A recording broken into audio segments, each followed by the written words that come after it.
Hello everyone, study IQ channel में आप सबका वापस स्वागत है। UPSC mains answer writing practice में आज हमारा क्वेश्चन है अर्बन लोकल बॉडीज। काफ़ी इंपॉर्टेंट टॉपिक है ये। जनरली हर अल्टरनेटिव ईयर में यूपीएससी पे एक या डिफरेंट टाइप का क्वेश्चन आता ही है। काफ़ी इंपॉर्टेंट है, स्पेशली इसमें इस बार काफ़ी तरह के इंटरेस्टिंग पॉइंट्स अरेज हो रहे हैं। सो हम लोग देखेंगे कि किस तरह के क्वेश्चन इसमें बन सकते हैं। But before we start there is an announcement. Case studies और ऐसे के लिए मेरे को काफ़ी रिक्वेस्ट आ रही हैं कि हम लोग इन पे एक अलग से क्लास, इस पे अलग से लेक्चर्स बनाएं। So from next Saturday and Sunday, मतलब ये जो आने वाला सैटरडे और संडे है, इन 2 दिनों में हर एक दिन में हम एक केस स्टडी, 1 या 2 केस स्टडीज़ और सिमिलरली 1 या 2 एसेज हम डिस्कस करेंगे। देखो, इस बार के रिजल्ट अगर आपने देखे होंगे तो आप ये चीज़ आइडेंटिफाई कर सकते हो कि जो एसे और एथिक्स का पेपर है ये मेक एंड ब्रेक वाला पेपर होता है। अगर आप एसे और एथिक्स में बहुत अच्छे नंबर स्कोर करते हो तो अगर ऑप्शनल में, इंटरव्यू में थोड़ा ऊपर नीचे रह भी जाता है ना, तो भी हमारा कट ऑफ क्लियर हो जाता है। और comparative to other GS papers, GS 1, 2 and 3, essay और एथिक्स बहुत इजी पड़ते हैं। थोड़ी सी इनमें एक्स्ट्रा मेहनत करनी पड़ती है, थोड़ा सा इसमें एक्स्ट्रा स्पेशल अटेंशन देना पड़ता है और इनमें बहुत अच्छे मार्क्स आ जाते हैं। तो अभी से हम अलग से क्लासेस लेंगे। सबसे पहली जो क्लासेस होंगी सैटरडे एंड संडे की, उसमें हम समझेंगे कि हमको क्या कैसे अटेम्प्ट करना है, ऐसे को किस तरीके से लिखना होता है, केस स्टडीज़ किस तरह की होती है। There are different types of case studies, different तरह की जो केस स्टडीज़ होती हैं उनको कैसे अप्रोच करना है, क्या क्या उसमें आंसर्स हमें लिखना है, कैसे merits and demerits and stakeholders हमें लिखना है, कैसे हमें उस सिचुएशन में एम्पैथेटिक होना है, किस तरीके से हमें as an administrative point of view से सोचना है। ओके, यहाँ पे आप लोगों को 360 डिग्री का व्यू लेके सोचना पड़ता है। तो ये वाला पूरा पॉइंट हम लेके देखेंगे सैटरडे और संडे से कंटिन्यूसली। एक दिन केस स्टडीज और एक दिन ऐसे की हम लोग वीडियोस लेंगे। ओके, इसके अलावा अगर आपके पास कोई भी सजेशन है तो आप मुझे मेरे इंस्टा हैंडल पे भी दे सकते हो, little_simple_बुद्धा पे। मेरा नाम संतोष चौधरी है, मैं CSE 2018 की सेलेक्टेड ऑफिसर हूँ। तो आज का क्वेश्चन देखें। देखो, आज का क्वेश्चन ना, अभी मैंने बहुत सिंपल सा क्वेश्चन लिया है लेकिन ये बहुत ही टेक्निकल एंड इंटरेस्टिंग क्वेश्चन है। Why do we need to financially empower urban local bodies for sustainable urban governance? ठीक है, फिर आगे कीवर्ड देखो, what are the challenges faced by the ULBs in accessing finance. सबसे पहला क्या है, अर्बन लोकल बॉडीज पे क्वेश्चन है। अर्बन लोकल बॉडीज के बारे में पूछ रहा है कि अर्बन लोकल बॉडीज को फाइनेंशियली एम्पावर करने की क्या ज़रूरत है ताकि हमें सस्टेनेबल अर्बन गवर्नेंस मिले। ठीक है, बोल रहा है कि अर्बन लोकल बॉडीज जो हमारी म्यूनिसिपलिटीज़ होती हैं ना, 2 तरह के, एक हमारा पंचायत लेवल पे होता है और एक हमारा म्यूनिसिपल लेवल पे होता है। सो म्यूनिसिपल लेवल पे जो हमारी अर्बन लोकल बॉडीज़ होती हैं उनको फाइनेंशियली एम्पावर्ड करने की क्यों ज़रूरत है, स्पेशली क्या कॉज दिया है इन्होंने अर्बन गवर्नेंस को सस्टेनेबल बनाने के लिए। ठीक है, फिर अगला क्या बोला है कि क्या, मतलब ठीक है आप बात करो कि फाइनेंशियली एम्पावर करो, लेकिन क्या चैलेंजेस क्या आ रहे हैं कि उनको पैसे नहीं मिल रहे हैं, व्हाई इट इज़ इम्पॉर्टेंट। तो ये वाला क्वेश्चन सिमिलरली लोकल बॉडीज के अंदर भी बन सकता है, जो हमारी पंचायत लेवल की होती है उसके अंदर भी सिमिलर टाइप का क्वेश्चन बन सकता है, लेकिन उसके अंदर क्या होगा, कंटेंट अलग हो जाएगा।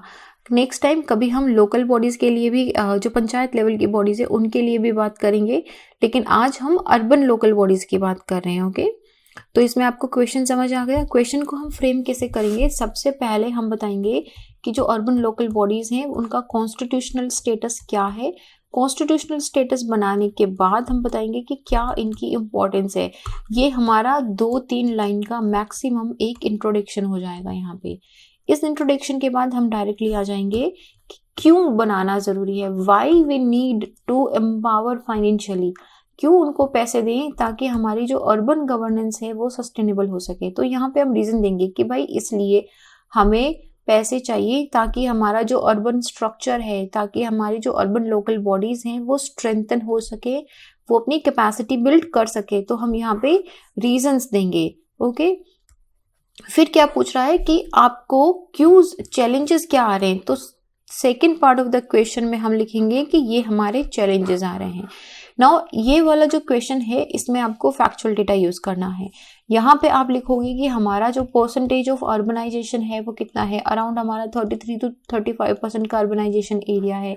इसमें आप लिख सकते हो कि इतने % जो पॉपुलेशन है वो अर्बन एरिया में रहती है। अगर आपको इनकी फाइनेंशियल फैक्ट शीट कुछ याद है तो आप वो भी लिख सकते हो यहाँ पे।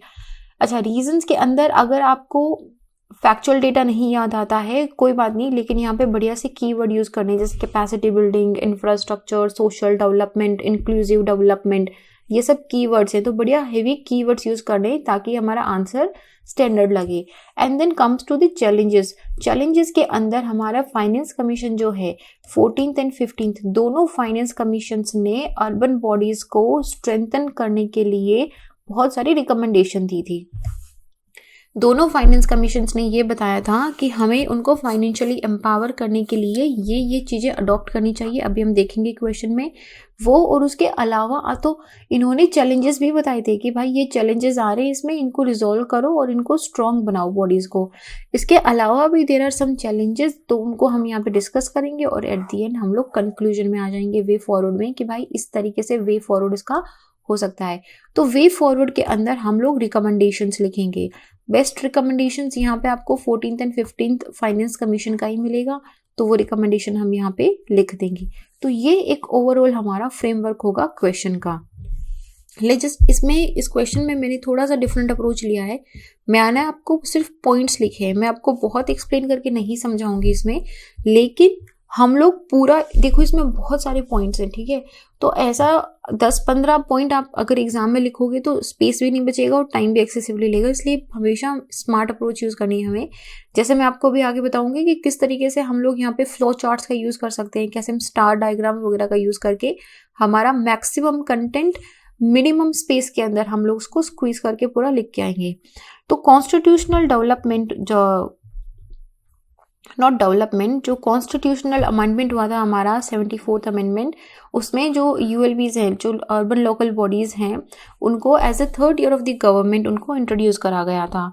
नाउ ये जो लेजिटिमेट म्यूनिसिपल फंक्शंस हैं, इनमें क्या फंक्शंस होते हैं कि अर्बन प्लानिंग का फंक्शन होता है, ये लोग अर्बन प्लानिंग करते हैं, टाउन प्लानिंग करते हैं, लैंड यूज कैसे होगा उसको रिकॉग्नाइज करते हैं, लैंड यूज रिकॉग्नाइजेशन होता है, एंड देन कैसे buildings and construction of the building, road and bridges, ये सब जो अर्बन एरिया में जितना भी इंफ्रास्ट्रक्चर होता है वो सब इनके देख रेख में होता है। नाउ अभी अर्बनाइजेशन इंडिया में मोमेंटम पे है, ओके। अभी जब हम कभी माइग्रेशन का क्वेश्चन अटेम्प्ट करेंगे तो आपको उसके रीजंस भी पता चलेंगे।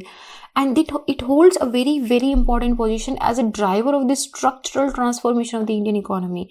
आज से पहले हम बोलते थे, अभी भी हम बोलते हैं कि इंडिया जो है वो गाँवों में बस रहा है, लेकिन हमारा जो इंजन है ना इकोनॉमी का, वो इंजन हमारा अर्बन एरिया से बनता है।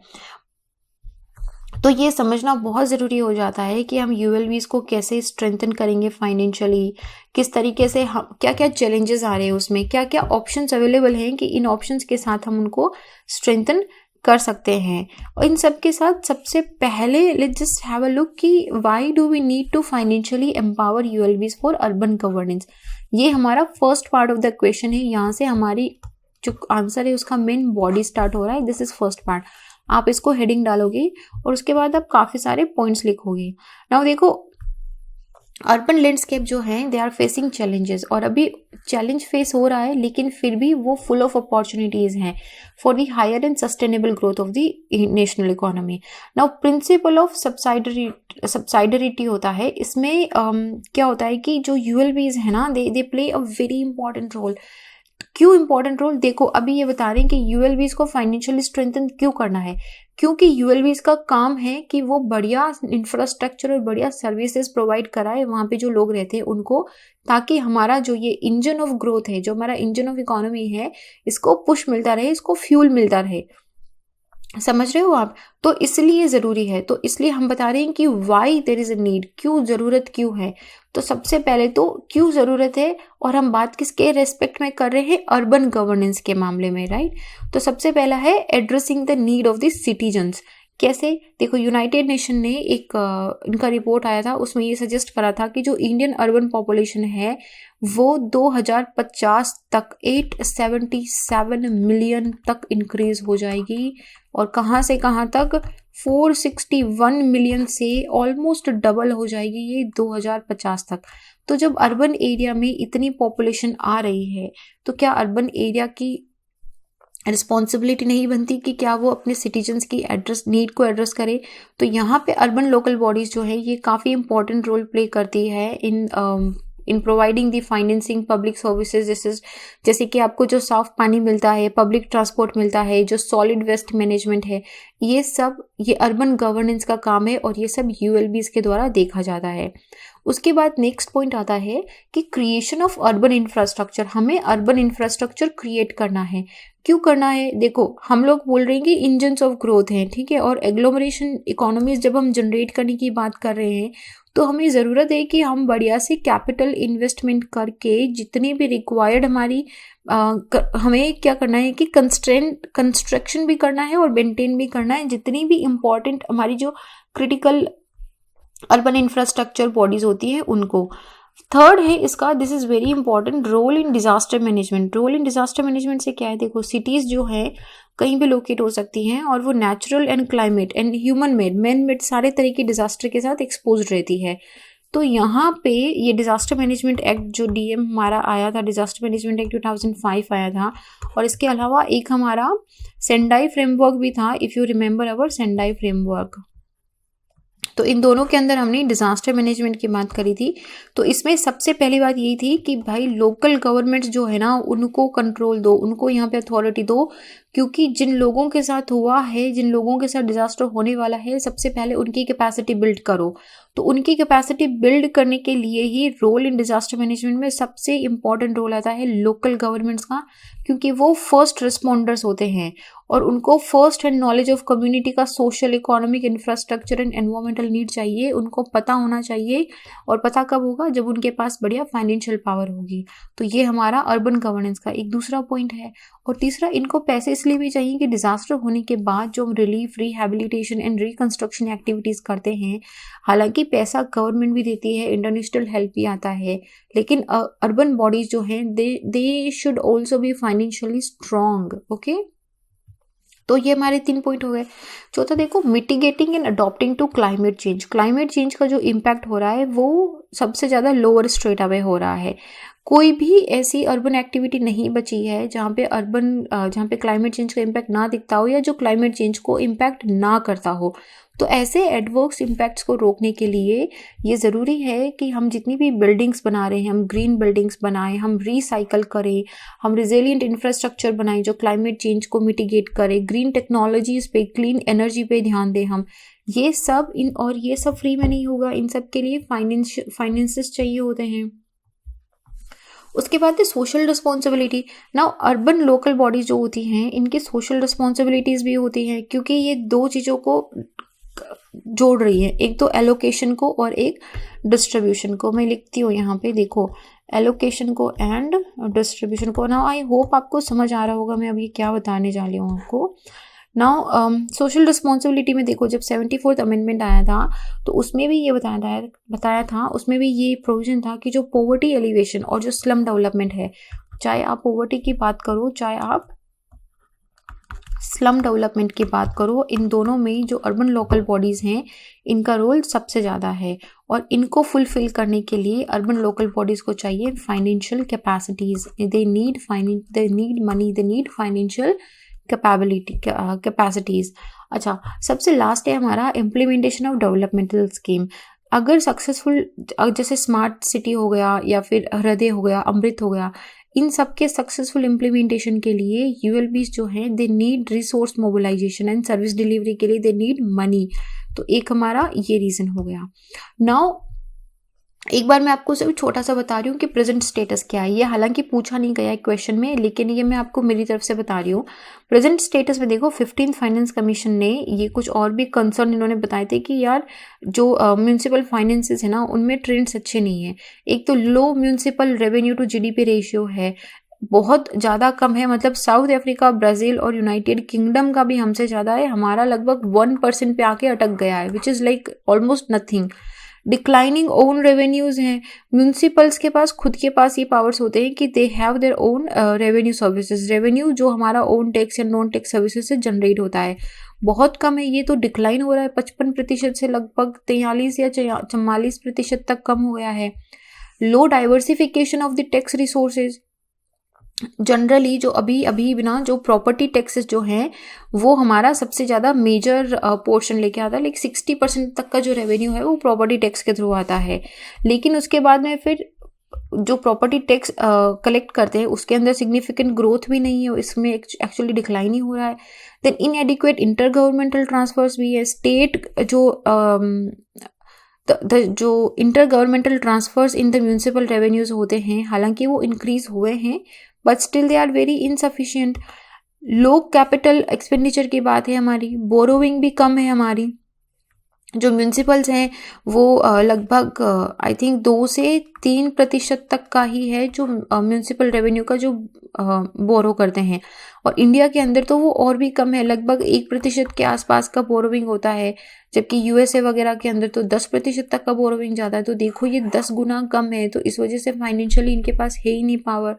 And then poor finances for the small municipalities also, जो छोटी म्यूनसिपलिटीज होती हैं उनके पास तो पावर और भी कम होता है, तो वो तो हमेशा फाइनेंशियल डेप्रिवेशन में ही रहती हैं। तो ये कुछ पॉइंट्स हैं अभी कि अभी क्या करंट स्टेटस है, तो चैलेंजेस क्या हैं। अब चलो चैलेंजेस की बात करते हैं।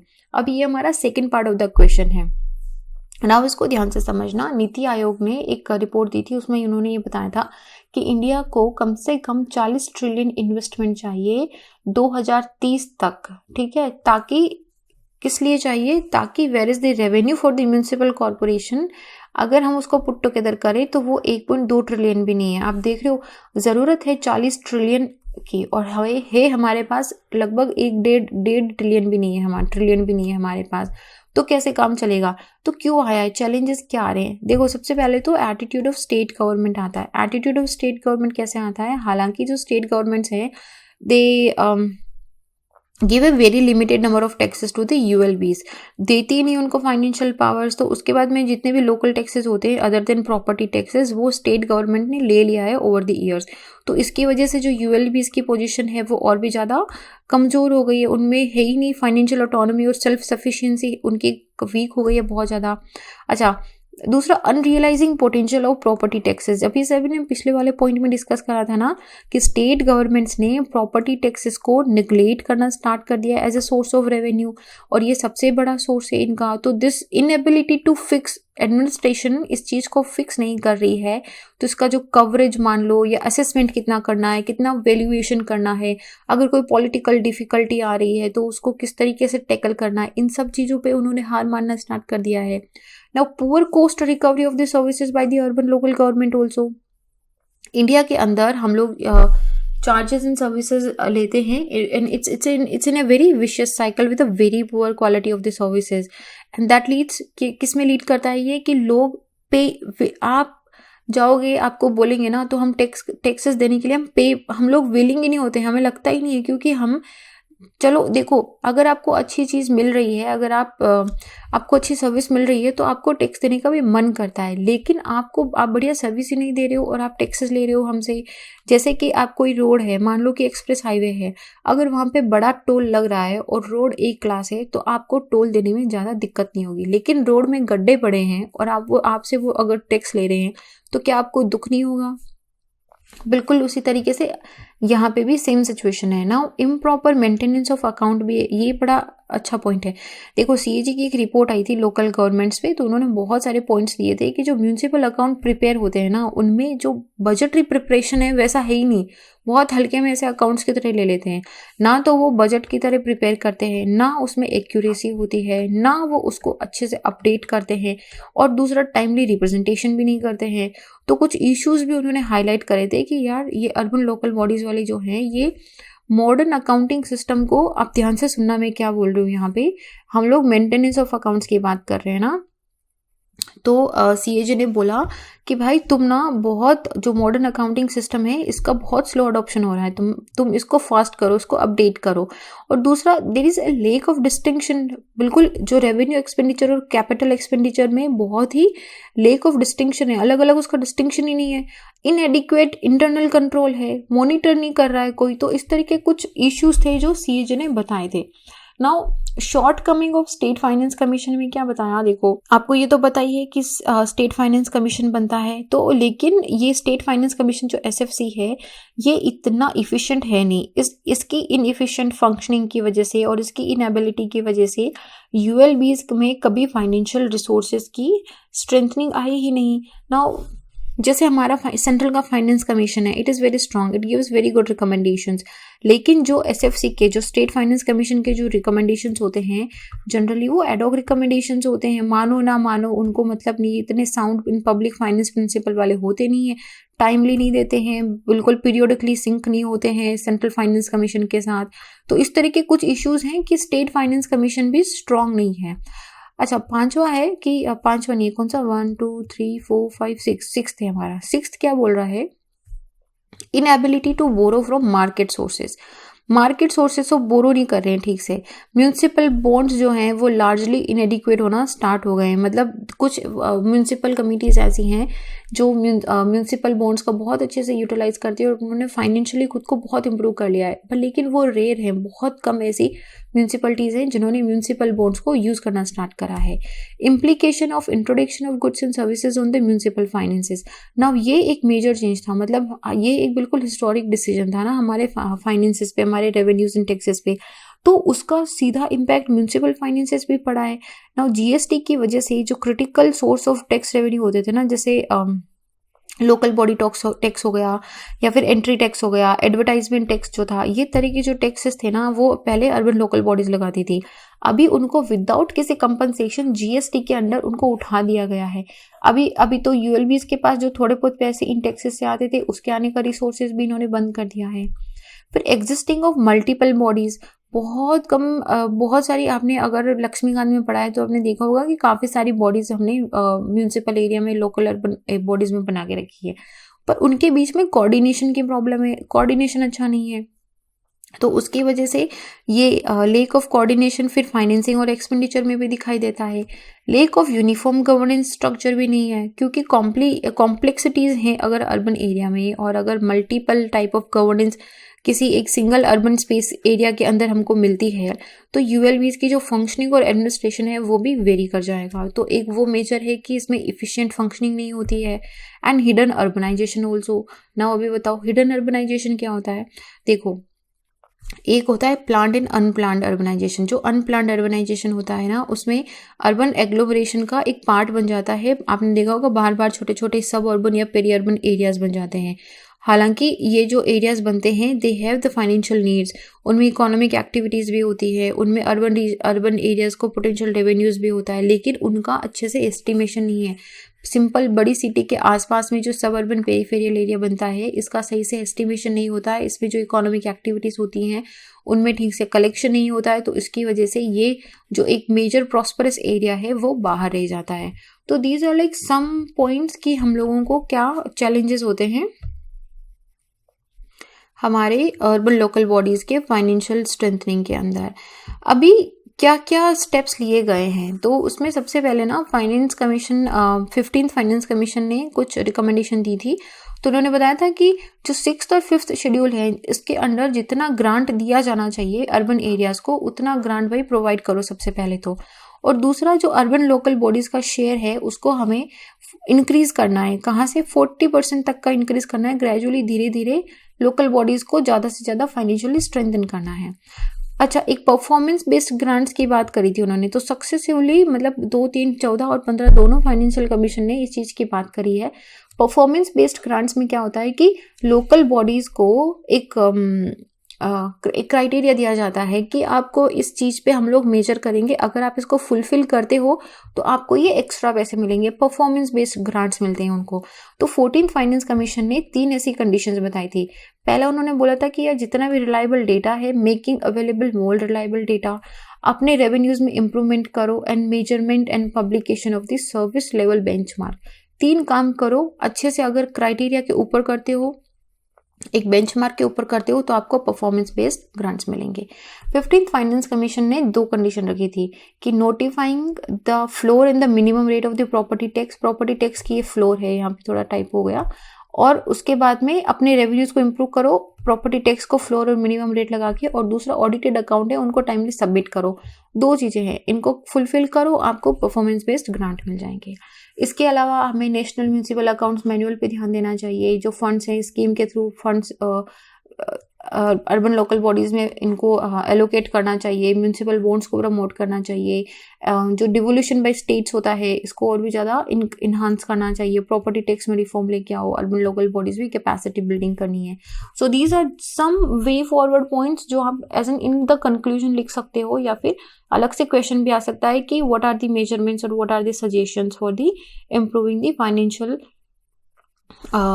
empowerment of the ULBs. So this was our question. So I hope आपको सारा समझ आया होगा। अर्बन लोकल बॉडीज़ क्या होती है बता दिया, क्यों ज़रूरत है भाई उनको फाइनेंशियल एम्पावर करने की, ताकि हम अर्बन गवर्नेंस ला सके। तो हमने बता दिया भाई ये पॉइंट है हमारे। उसके बाद में चैलेंजेस की बात कर ली हमने, और उसके बाद में वे फॉरवर्ड की भी बात कर ली हमने। छोटा सा क्वेश्चन था, सिंपल सा क्वेश्चन था। अब आप क्या करोगे, क्वेश्चन समझ आ गया, पॉइंट समझ लिए, सारे अच्छे पॉइंट थे। अब उठाओ अपना पेन और पेपर और आंसर को एक बार लिखो। जब तक लिखोगे नहीं तब तक ऐसे हाथ कभी साफ नहीं होगा और आपको प्रैक्टिस अच्छे से नहीं होगी। So you have to write the answer. Answers लिखने के बाद you can send it on the email ID of study IQ also, या फिर आप मुझे मेरे इंस्टा हैंडल little_simple_buddha भी भेज सकते हो।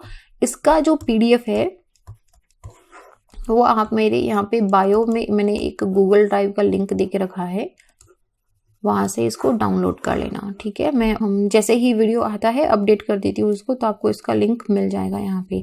जाते जाते एक बार कोड देख लेते हैं। Extreme poverty anywhere is a threat to human security everywhere. Kofi Annan ने ये कोड दिया था। It is a very simple, very beautiful and very deep and effective quote. Poverty का जब भी क्वेश्चन आता है यूज दिस कोड। बहुत अच्छा कोड है ये। And with that note will finish this question. I'll see you guys in the next question. Till then, be happy. Jai Hind.